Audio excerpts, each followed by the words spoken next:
In October of 1994, an extraterrestrial contactee by the name of Alex Collier sat down for an in-depth interview discussing wisdom he's acquired from the human race of the constellation Andromeda. This is his story.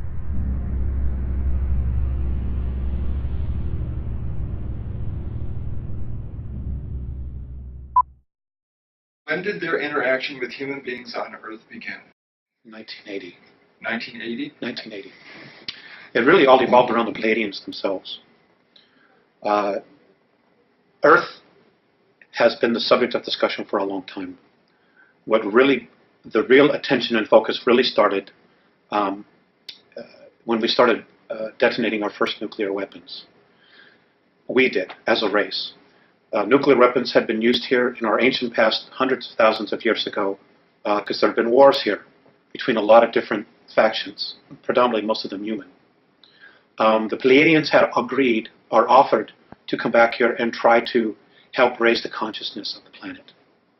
Well, apparently what happened was when they got here, they were really faced with their past. The Pleiadians had had incredible civil wars amongst themselves and other wars.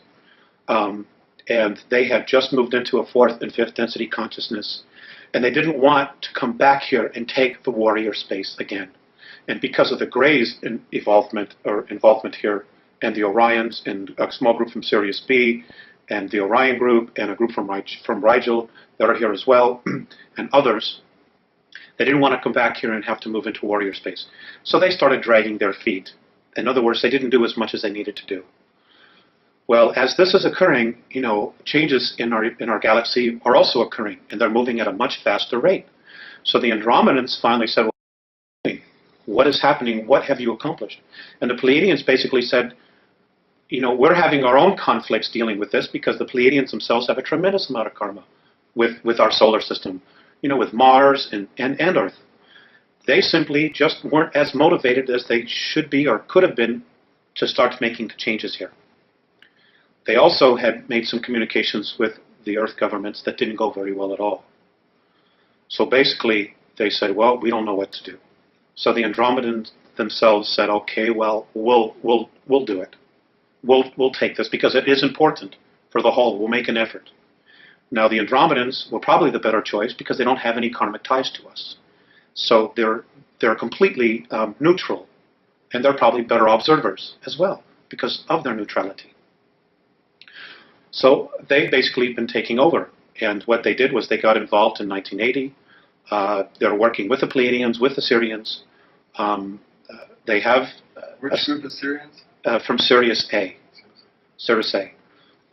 So what they're doing here now is they're trying to raise the consciousness. They came back in time to 1964 to contact me. I'm not the only one. There are others. There are also other people who are mediums or channels or whatever word you want to add to it, who are also getting information on a spiritual level. Octurians are also involved. And the whole point is they want our part of the galaxy to evolve. And what's holding it back is our solar system. And what's holding back our solar system is the consciousness of humanity on the Earth. The Earth herself, as an entity, spiritual entity, wants to move into fourth and fifth density. But she can't yet because of the consciousness of humanity. And in order for her to do it without humanity, one of the two things have to happen. Humanity either has to shape up, grow up, as the Andromedans say, or humanity has to be removed and get out of the way. Cleansed. Exactly. Whatever term you want to use. But those options don't necessarily involve us using our free will. So that's the dilemma that we have. It's like we are so entrenched in our belief systems that the reality of our belief systems is being chipped away daily, to what we think is real. And an overlapping degree of thoughts and energy are being introduced that hopefully will open our perspective, enough people's perspective, to the point where we can experience a real leap in consciousness here. Much of our future, that our belief systems, is being focused on the Book of Revelations, on other prophetic disasters that are to occur. So you're talking about self-fulfilling prophecy? Right. We're literally going to create it. We're literally going to create our own demise because we're buying into belief systems that say we ourselves are not mature enough or grown up enough to take care of our own selves. So we need somebody to come in here and take care of us. And that's an absolute recipe for disaster. Because, you know, who would want to come down here and save us from ourselves? Because then they're going to have to tell us what it is that we're going to have to do. We're not taking responsibility for ourselves. So that whole system of belief was part of the system of control that was set up in the first place. That's right. A lot of it has been Gray and Orion manipulations. Okay. And if you have time travel, it's very easy to go back in time and manipulate the future. It's very easy. And this they've done in an incredible way. You know, they haven't been here thousands of years like our government says. The Greys have really only been here 59 years. Travel capabilities, they've gone back in time and they've been able to manipulate series of historical events to bring us to where we are now, to where we are asking for somebody to come in and save us. And they're already here. And if we ask, because of our free will, will you please save us? Well, then we've asked for it. And we've gotten exactly what it is that we deserved, because we didn't take responsibility as a race to fix our own problems and to deal with our own problems. We kept looking outside of ourselves. And, you know, this is why the Andromedans are so strong about us growing up and really taking responsibility. But there are other groups that are here, you know, over 170, who may also on some level be talking to people and communicating, whether it's physical or telepathic or through mediumship, you know, dealing with the different spiritual levels. There's a lot of information that's being sent down here. Are they finding it's effective? Is it working? To a degree, it's not working as quickly as they want, simply because most people are incredibly apathetic. They're stuck in their 9 to 5. I have to make my mortgage payment. My kids got to get to school in the morning, and I don't give a damn about anything else. And unfortunately, that isn't going to work. It isn't going to save you. It isn't going to protect you. There's so much more going on here, you know, and we are just one small part of this whole picture that's going on, and we have to wake up. Period.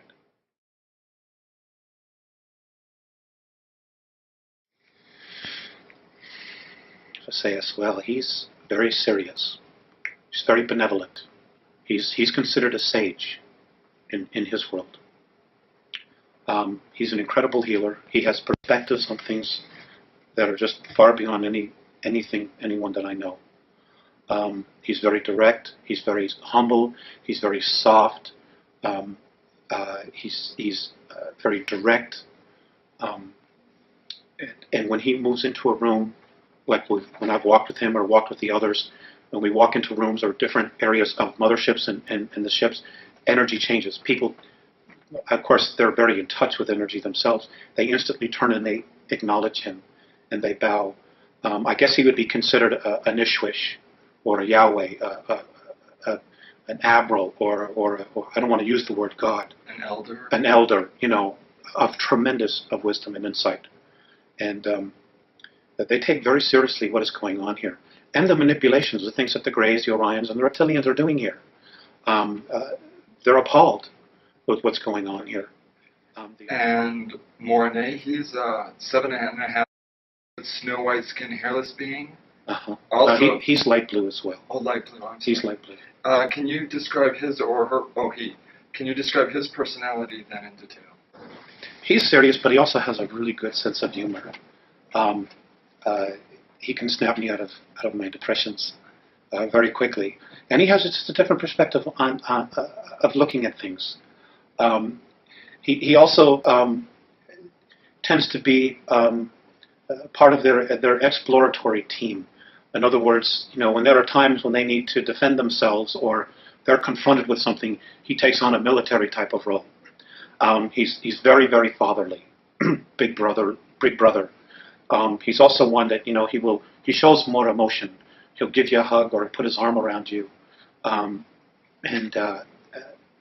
he's just really, really wonderful in that sense. He's more human in that sense. He's not as sterile sometimes as Visayas would appear to be. It's not that they're not loving, but sometimes Morene is a lot more animated, and I can uh, relate more to him, and I think he can relate more to the emotions that we experience here, the tremendous extremes that we experience. I think he's a little bit more in touch with that. Now, in 1985, your contacts with Visayas and Morne began to become more frequent. Please describe the nature of your contacts and the content of your discussions and the ways in which you communicate with them. We don't have enough time for that. Okay. But, we have put together a series 1 and Series 2, of this information. In 1985, it really started to, the information, they were physical. It evolved around the Greys, the Earth agenda, our spirituality, religions, Earth governments, Earth history, our genetic creations, the 22 different races that have actually colonized the Earth at one time or another, and who we have within us genetic racial memories of, within our DNA. And present time, things that are occurring now, and probable, I stress, probable future events, because the future is being created every day, and it's being changed every day, based on our thoughts.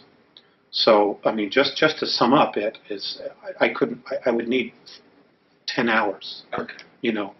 That's not something I could very simply go into. Okay. But the series of 8 and so on and so forth does in fact cover that. Okay. All that information. All right. Now, how does the symbol they gave you play a role in your contacts with them? Symbol. Apparently, they gave you a symbol that you use when you want to talk to them. Want to talk to them. The symbol was something that I chose. Do they ever talk amongst themselves in a language you don't understand? They do, and it's not really a language. They're telepathic, and yes, they'll stand in circles when they're talking, and when they do talk, flashes of light where their third eye is, right here, different flashes of colors that we don't even have on our third density spectrum, just appear, and they're just boom, boom, boom, boom, boom, flashing all this color, and it's like instantaneous sentences are being just communicated, and sometimes there's nodding, sometimes there's nodding this way, sometimes up and down, sometimes there's gestures, but all the time there's just flashes, and their flashes is their language. It's rare that I've been privy to what it is because they happen so fast. I couldn't assimilate it. So there are some universal gestures then. Yes. All human beings are very animated. Yes, they smile. They also frown, and they also look very sad when something is distressing them. So they do experience it. They do experience emotions, but not to the degree that we do. After they've had their discussions, one will turn to me. Usually, most of the time it's Morene, and he'll talk to me like I'm talking to you. He'll actually go to the great lengths to speak to me. Or sometimes it's just telepathic. He'll just look at me, and for a while there, I wasn't always getting the message because I was so focused on the color that was flashing in front. I was watching that. I was like, wow, this is really amazing. But sometimes I'd have to repeat it. But now that novelty has worn off. So now I listen to the message. And Visayas is almost always telepathic. So that's what they do. What have they asked you to do in order to help them? Just to disseminate information. I'm currently in the process of trying to investigate all of the current UFO information that's out there, and what I've had the ability to do is to sometimes check it with them. Well, is this true? Is that true? And they've said yes, or they've said no. There is a lot of disinformation out there. So what I've been trying to do is just to assimilate what is real and give it from their perspective of how it affects us. There are 3 groups of extraterrestrials who are involved in very distressing agendas here on Earth. One is the renegade gray-skinned Zeta Reticulans. Another is the Giza intelligence, formerly of the Pleiades. And a third is the reptilians from Alpha Draconis. Is there another?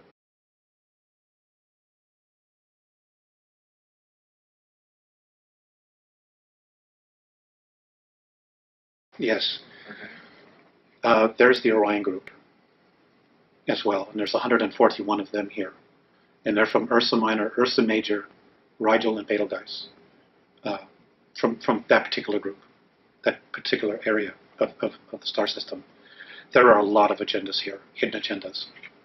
And you have to understand that some of the races, for example, the Draconians themselves did not evolve as a life form in our universe.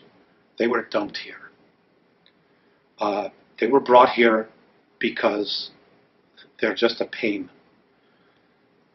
They're incredibly smart, they're incredibly psychic, they're incredible builders, but they're bullies. Their whole thing is control, domination. And because there's no race in our universe that can really beat them up and wipe them out, they don't have to choose light or dark. They're just where they are. And they've chosen the opposite polarity. They're a tough bunch. They've manipulated a lot of civilizations throughout our galaxy. They're also responsible for the 600,000-year war, which almost annihilated the human species in our galaxy. And they show very little remorse about it. Hopefully they'll be leaving soon. But the others are life forms that have evolved, like the Orions. The Orion group has been genetically manipulated and have been deeply entrenched in draconian belief systems. So they're carrying that energy or that torch for whatever their agendas are, as well as their own agendas. Okay, the reticulant, the Greys have been controlled and manipulated by the Orion group. So there is a system, a class system here that's been established, and this is very common in the non-benevolent or regressive extraterrestrial structures, where there's a class system of workers, warriors, administrative or priests, and then the hierarchy, the royalty. And the lower you are, the worse you're treated. We have a history of that here on our planet as well. Right. You know, and and we've been taught this by the aliens themselves. Right. And the Pleiadians very much were part of that as well. For a time, they were very much in that belief system. Let's focus for a while on the renegade Zeta Reticulans, the agenda of the gray-skinned Zeta Reticulans. Okay. Number one, I would like to say that, you know, there's a lot of confusion that not all reticulans are evil. There are some reticulans that are incredible healers, that are incredibly benevolent. Unfortunately, most of them are getting a bad rap right now because of what the Greys are doing. And you know, there are 5 different subspecies of Greys. May I interject here for a moment? I've heard the phrase long-nosed gray describing their physical characteristics. Those are not the benevolent reticulans. Okay. The benevolent reticulans look like children. Okay. And you know, there's a lot of information that's being. Some people are experiencing real benevolent experiences with them, or they're told that they're experiencing benevolent, when in fact they really haven't. They just maybe haven't been regressed or taken deeply into their subconscious to know what is happening. They're incredible masters of mind manipulation. But anyway, their race is dying. They have been so genetically altered by the Orion group that they cannot reproduce. So they were told by the Orion group to come in here. This is how it's been related to me, to come in here and set the stage to break down the social structures so that when the Orion group and the Draconians come back, there are 2 classes, royalty and workers, which is exactly what they're doing. You can see that agenda happening right in the United States since the beginning of the Reagan administration. This is where the focus has been. Has been on the United States, singly. And there's been a reason for that, which we'll cover in just a little bit. Let me get my thoughts out here. Which is exactly what the Greys have been told to do. And they're doing it. In the meantime, they themselves have their own agenda.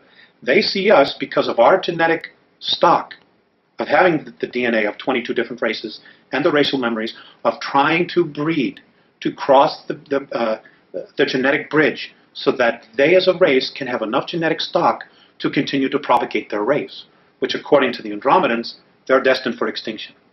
What they're doing is not going to have any long-term effects to propagate their race.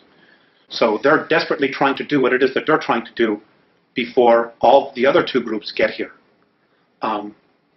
The Greys also themselves want to be free from the manipulation of the Orion group, just like we as a race want to be free of their manipulation. So there's this incredible triangle of crap that's hanging all over us, you know, and all these hidden agendas and just brainwashing and bizarre belief systems that are being thrown at us, you know, when they should all leave. Not only the good ones and the bad ones, they should all just leave and leave us alone, which is ultimately what the Andromedans want. But unfortunately, that isn't going to happen right now, not until some changes occur. We have to begin to raise our consciousness. Right, we need to. Right. And the first thing we need to do is we need to stop warring with each other. We need to come together as a race, and no matter what happens, we need to stop all of the political garbage and say, look, when it comes down to the bottom line, all we have is each other as a race, period. And this is our planet, this is our home, and there's enough of us that are polluting the planet that we need to stop. Because if we don't stop polluting the planet, Rick, we're not going to have a place to live, period.